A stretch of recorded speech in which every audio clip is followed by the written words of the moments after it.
stayed? Okay, Dan's giving me the thumbs up that the microphone is working. Okay. All right, so thank you and welcome everybody. This is our Nanuet Union Free School District Goals and Priorities presentation. The focus together, right? We had a hashtag throughout the entire pandemic, Nanuet together.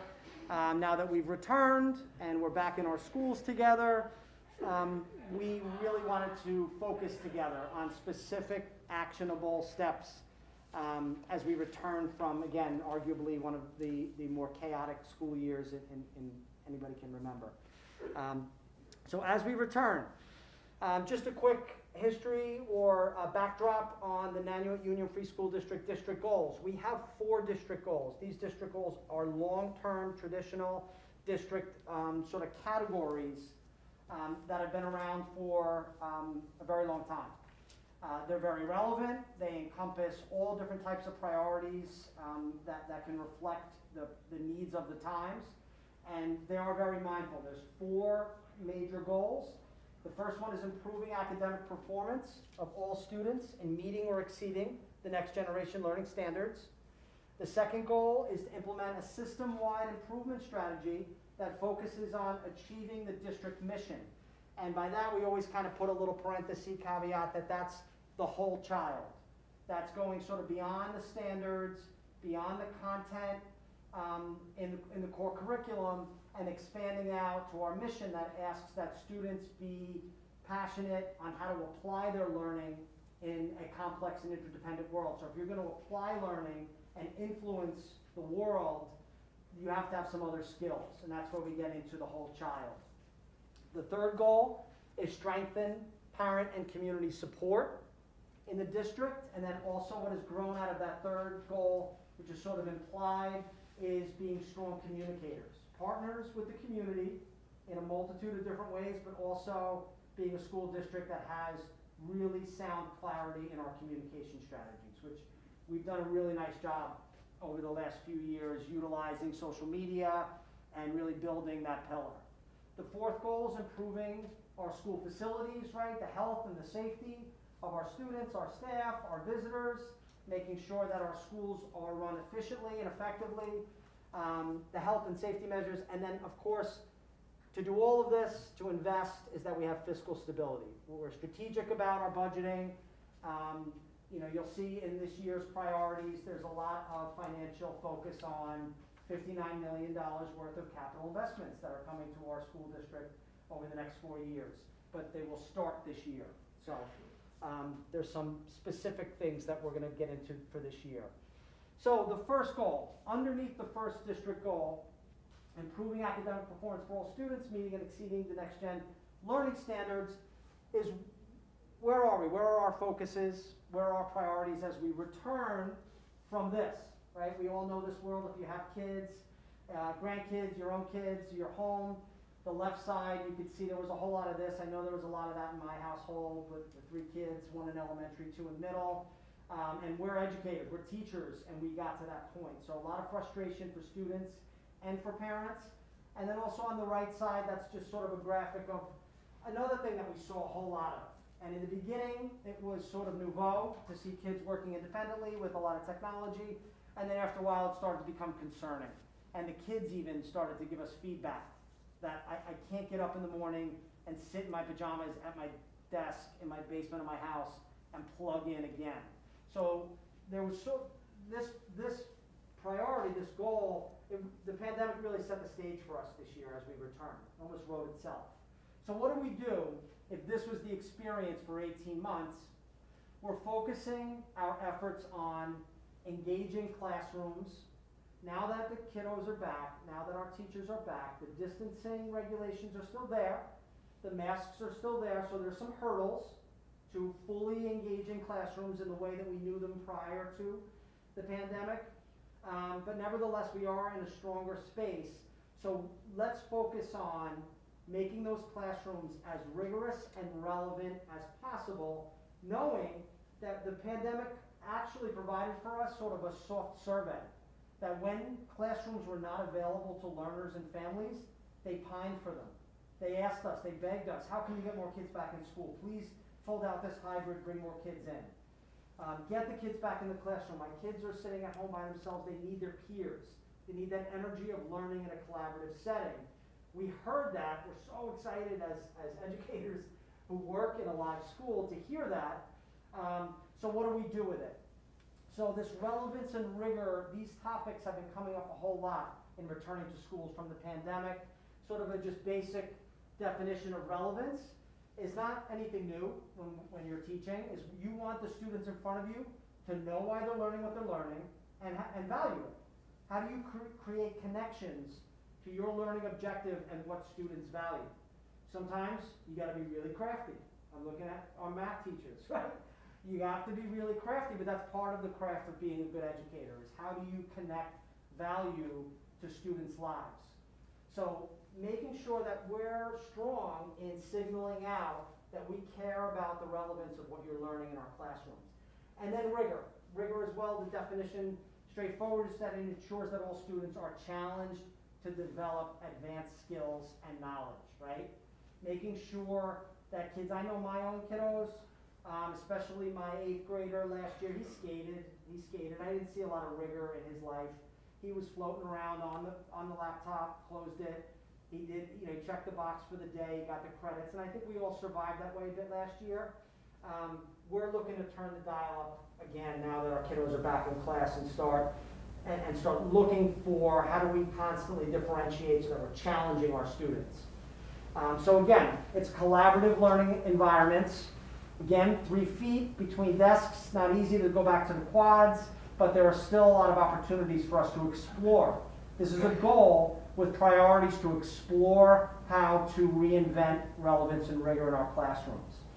Redesign characteristics in the post-pandemic classroom, harnessing the power of one-to-one technologies, but also respecting that in-person collaboration is essential. So the digital overload, we see it. We're all one-to-one now. The pandemic sort of moved us to a one-to-one is just sort of edu-speak for every student has a device.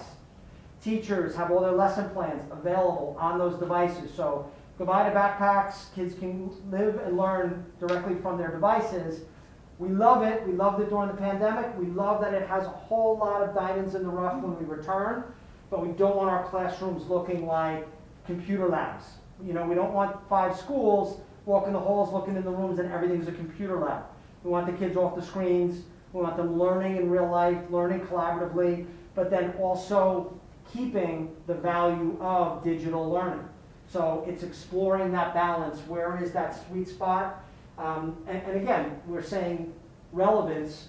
There's no job that we're going to prepare kids for, no organization that they're going to work with others where there's not going to be a digital device somewhere near them while they collaborate. So we're not looking to throw everything out, but finding that balance is really, really important in our exploration under this goal.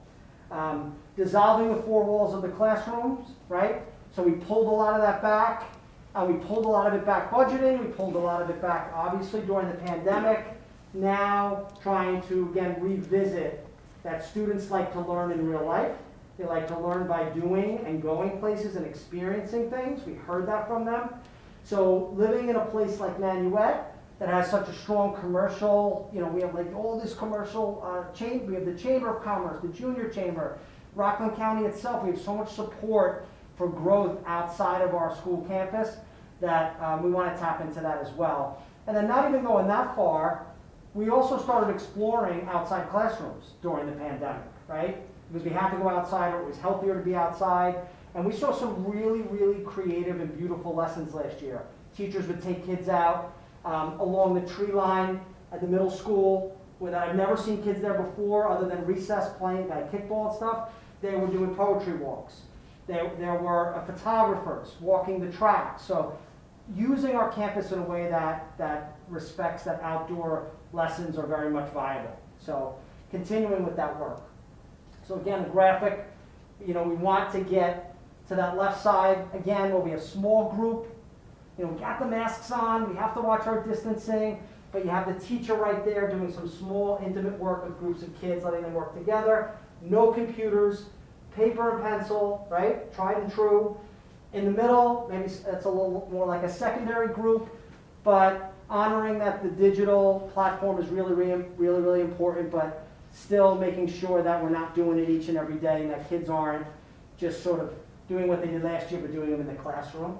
And then the last little graphic there is respecting once again and bringing station rotation models back to our classrooms, especially in our secondary.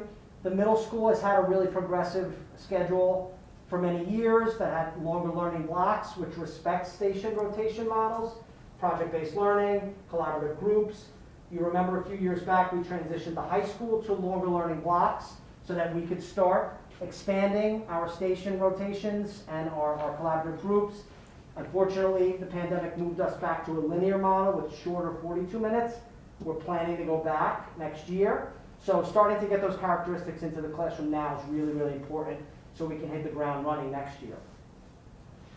Next priority under goal 1, professional development, right? Our teachers are back, our principals are back, our directors are back, all of us are back. There are new needs in our classrooms. Students have new needs. The pandemic has sort of unearthed new things that teachers and principals and directors and superintendents all need to be able to do and do well. And so we want to respect that in our current priorities as we return to these busy schools, and we want to offer a really robust professional development catalog for our staff and our leaders. And so that takes planning. So these are priorities that we will plan and we will build and we will report out to the public on how we're doing it. But it's just sort of a cutesy graphic there.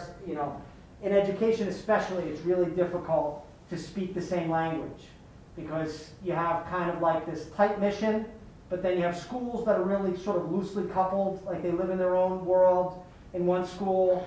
Another school may define rigor in one way. The second grade reading teacher defines rigor this way. The sixth grade algebra teacher or math teacher describes it this way. We're talking about rigor from the district level, and two teachers are saying two separate things. We want to make sure we have some alignment in how we describe and what our expectations are. The only way to do that is if we're all sharing space in professional development. So not sure if we're saying the same thing or saying the same thing. All right, so we want to make sure we're all on the same page to a certain degree. Again, tools of training provided coupled with ongoing face-to-face support produce effective and long-term education growth. So increased focus, we can do this through professional development with our partners at Rockland County BOCES, Putnam Northern Westchester BOCES. Dr. Fox has a whole slew of relationships with consultants that can come in that we've used in the past. We're revisiting those partnerships now that we're back as part of our priorities and goals for this year. There are things that we can do in our schools right now with peer observations, article exchanges, Socratic meetings, leadership. We have so many leadership committees that have been built throughout the years in Nanuet. So it's really fertile ground for teachers teaching teachers. So we're going to start exploring ways that we can support each other in professional development, as well as doing a real deep dive into a consulting professional. There are sort of a handful, maybe a half dozen or so, of really well-known consulting professionals. The Houghton Mifflin Group right there, International Center for Leadership, ICLE, EdLeader 21. These are really well-known consulting companies that come in and they help you systemize the complex job of aligning relevance and rigor in practice and in definition and in the way that people approach their craft. And that means everyone in the school community, including student leaders. So we're going to start looking into those. You'll hear about the ones that we're looking into. We're creating committees that will help vet those. And then the goal is to partner with them for a 3 to 5 year journey here at Nanuet. Okay? Assessing, right? So assessments are so important to everything that we do. We love to perform. We love to lesson plan. We love to get feedback from students in sort of informal ways, but then formative and summative assessment strategies are essential for us to reflect on, are we effective as a school community? Are we effective as teachers? Are we effective as principals, directors, superintendents? We need pulse feedback from our learners. And in order to do that, we have to have a strong menu of different types of assessments. They can be progress monitoring assessments that happen in sort of a formative way on an every other day basis in the classroom, and it's a practice, sort of like a guided reading, or taking notes on students, or they could be summative, where they're more traditional, common assessment that the entire 7th grade team gives each quarter that they developed on their own, that has all the priorities of the learning standards that they chose. And then there's also state normed assessments, right? The Regents exams, the 3 through 8s. And then there's nationally normed assessments, like Ames-Webb, the SAT, the ACTs. Those, we need different levels of assessments so that we can keep a pulse on how we're doing what we do. We've been a little bit hamstrung, as we all know, in that last year, the standardized test model was sort of completely negated. And then in this presentation, you review it, folks who are watching on YouTube. This will be on our website tomorrow. But that link right there is a hyperlink to the current New York State website, which essentially says, in so many bold letters, do not use the 3 through 8 results for anything. Don't use them to track children. Don't use them to compare. Don't use them, and then they show you these histograms with the opt-outs are this big, and then the participation is like this big. So they're really, because of the pandemic, that metric in our menu is not there. So what do? We look at it as it's an opportunity to recreate. Was there a gap in a loss of 3 through 8s? Maybe, maybe not. What filled that space during the pandemic in terms of assessment feedback? Were there new assessments that we did virtually, that we used technology, right? Did we expand into an Ames-Webb Plus, and it actually worked for us last year, so we may want to stick with it this year? So there are some opportunities for us to continue doing things we have to do out of necessity, but also auditing all of our assessments, right? What instruments do we value that offer feedback on high priority learning characteristics, right? Rubric style assessments, right? Because we do value the 4 C's: collaboration, critical thinking, communication, and creativity. You don't get those pulses from the current state normed assessments, right? Those are standardized assessments. They're very weak in checking the pulse on the 4 C's. So we develop our own. So getting back to that work and making sure that we have really strong assessments from all different levels of the spectrum: formative, summative, local, state, and nationally normed. So what we're going to do with that is establish a multivariable model. An opportunity index is not new to Nanuet. We did one a few years back. We started building it in the high school.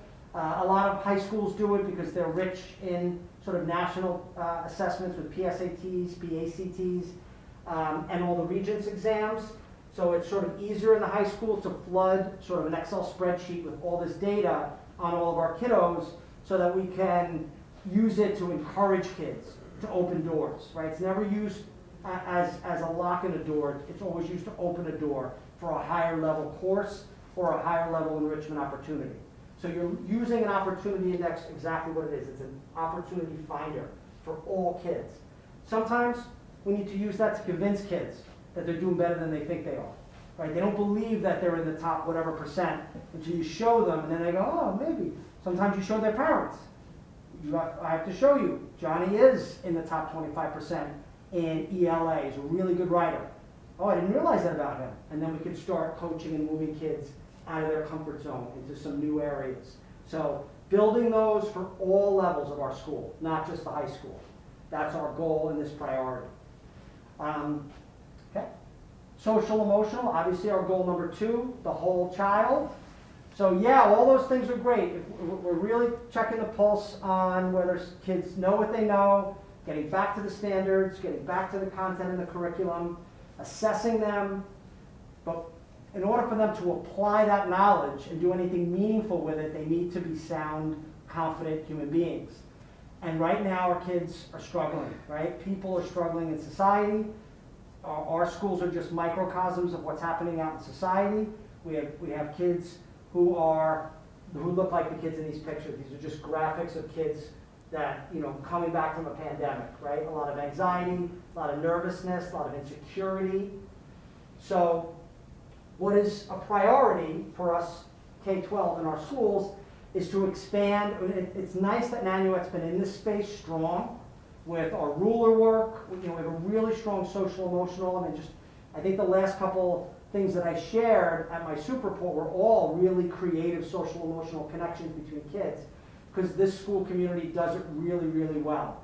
What we want to do is we want to continue to expand that work, except that the nuance now is we really want to expand it into tier 1, which is in the classroom. We have folks that are trained in ruler, we have folks that are our psychologists, that are our social workers, that are our guidance counselors, that are sort of trained to speak the language of crisis control, of helping kids who are in crisis. What we want to do is we want to roll out an organized way of also helping our tier 1 teachers, our teachers that are in the classrooms every day with 25 kids teaching content, and kids are showing signs of need. What do those teachers do? Okay, it's really complex, it's really difficult, it's not a one and done. This is going to be an ongoing priority for us, but really getting into those spaces in our tier 1 teachers. So expanding our system-wide mental health and physical well-being supports as well. We have a K12 mental health committee, does a lot of fantastic work under the leadership of Judy Heaney. Oh, Chris? What would you do with technology? Oh, I got this. And then another piece to that, again, we're talking, this goal talks about the whole child.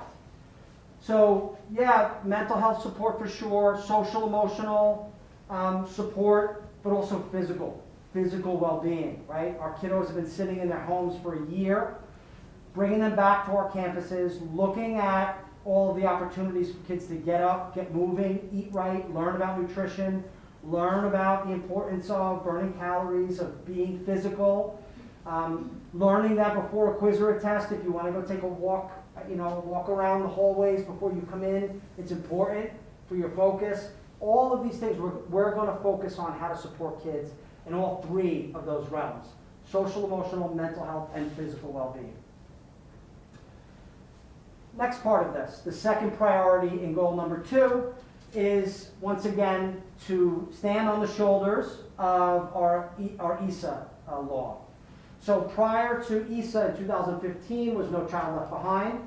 So there's always been a law enacted in New York that requires schools to support all children, to do a deep dive into does your system equally support all children in your schools and provide them access to everything that you offer your children.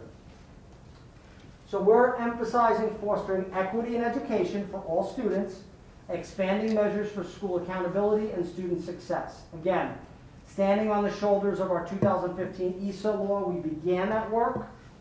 We grabbed the baton from No Child Left Behind and started using more of the recommendations from ESA to bring here into Nanuet, because we believe in this work, and now using a mixed method approach. So what we're hoping to do is to couple our assessment opportunity index with sort of a multivariable analysis of what are characteristics of students that are succeeding or accessing high-level experiences in all of our courses and all of our schools, and what are some characteristics of students that might be struggling to engage or connect with our schools, i.e.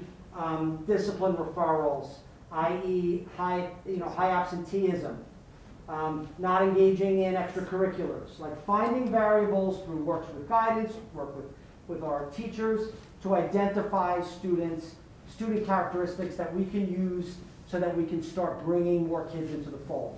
Identify another example, like a small little example of this complex priority would be, a few years back we wanted to get more kids in clubs in the high school. Found out that there was a whole slew of students who work after school. Socioeconomically, they work, they support their family, or they're an older sibling of a little one, and they have to watch their younger siblings every day after school. So part of our work with Michael Reddick to bring in the new schedule at the high school was not just to expand the learning block so we could do project-based learning, but also because we really like the idea of a common lunch block. Because if you have this hour block in the middle of the day, we could bake in clubs. We could bake in office hours. So it was a real, nuanced way of saying this is access and equity in its finest and most honest form. We want more kids to access our enrichment and our clubs. Many of them cannot, so what does Nanuet Schools do about it? And we made shifts, intentional shifts. That's the work in access and equity. It gets sometimes hijacked into stuff that it's not. It's that honest of work. Everything okay, Chris? Yeah, just let me know when we want to do the next one. Oh, okay. Okay, the third goal, strengthen parent and community support for our district. Again, I think we've done a really good job in the last few years, last year especially, right? We didn't see anybody live. We were all little heads on Zoom cameras, and we were communicating some of the most important information to the people of Nanuet about closures, about schools, about things we're doing, about new mandates. And the feedback we got was that we're doing good work. We're communicating often, we're communicating with clarity, with transparency, with bravery, and people appreciate it.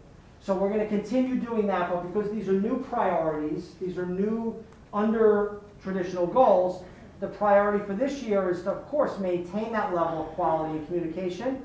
But for this year, one of our specific goals, and this graphic here on the right is sort of just a stock graphic of what a construction timeline looks like, right? So you take the timeline and you build it out months and years out. Doing that in a really mindful way through our communication process is going to be essential.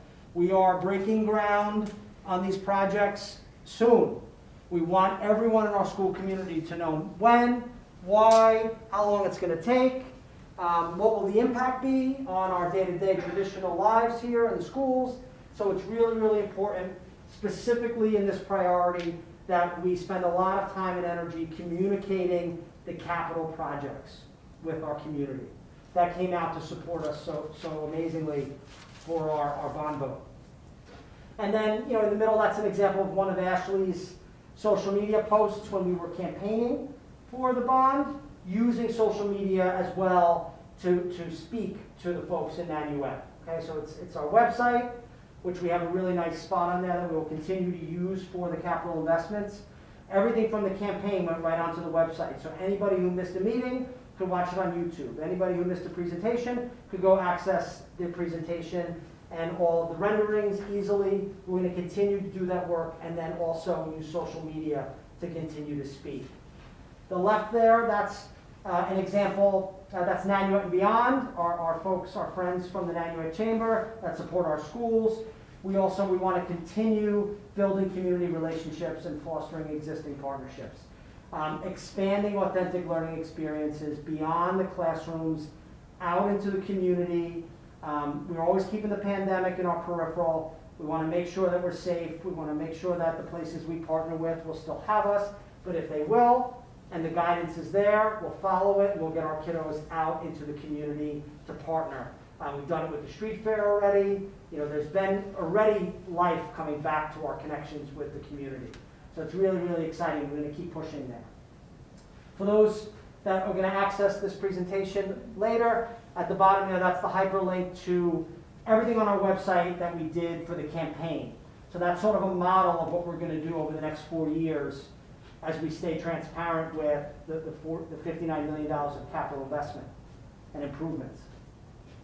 And the last goal, improving school facilities, including health and safety measures, fiscal stability for the district. That priority is strategic design and keen fiscal planning. Again, this isn't normal that we have $59 million of investments in the pipeline. It's exciting, but it deserves its own priorities. So absolutely ensuring that the district remains on track to meet all of those deliverables that everybody came out and voted for, making sure that we're aligning our completions with the timelines, using the budget in a strategic way, and then also with our foundation aid and with some of the other monies that we have, making sure that we are efficiently and effectively action planning and using those budget conversations to invest in things that will help us grow our 4 district goals, grow in succeeding in these 4 district buckets. So we're doing that in a real explicit way as well, but really spending a lot of time and energy on making sure that our budget and our timelines are supporting our capital investments, because there's a lot of work ahead of us, really complex work, but it's exciting. It's good work to have. It's a good problem to have, that we're building new things for the kids. And then last but not least, this last graphic, this just kind of says that, you know, the priorities, if adopted by the board this evening, where they go is they cascade through our leadership and through our school community. So having these explicit, there's 9 priorities under the 4 district goals. Those 9 priorities will then cascade through our directors, where they will identify action plans that attach directly to those priorities. And then down underneath them will be all the principals, and then all their teachers and teacher leaders. And all of our presentations this year from our schools and from our directors will reflect how these are looking in their space. The work that they've done, the specifics, how it looks when it's in practice, what's the feedback. These presentations will speak about these 9 priorities all year in terms of accountability. But this is the last slide, but this is really how it's important for us to have these priorities, that we all understand them, and that they can systematically make their way into all the complexities of a school district, all 2,800 kids and all 400 staff members. So those are our goals and our 9 priorities for the school year. These are our proposals to the board for us